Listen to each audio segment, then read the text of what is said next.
เจ้าสบายดีพี่น้องปองไปเพื่อสุขคนนะวันนี้บ่าวดำสิพาพี่น้องปองไปมาลงงมหอยว่าสัน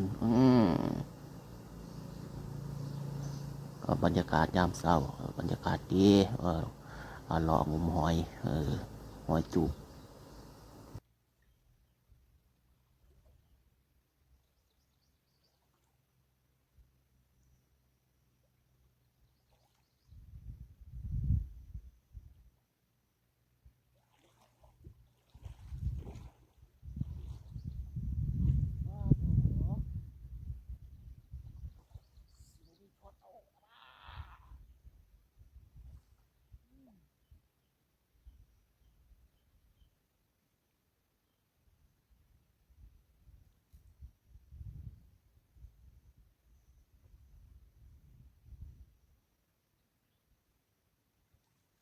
หลอกงมหอยตามธรรมชาติประสาธรรมชาติดีแท้ๆแหละตามหอยหองของบึงปูหาป่าไปจังสันละพี่น้องเอ้ย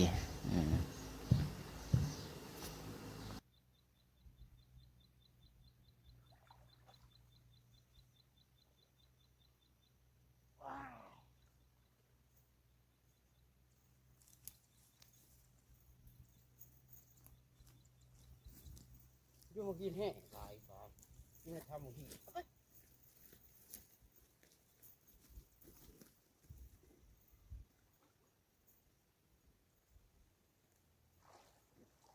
ตื่นมดพามานี่ดูมาปิ้งวะ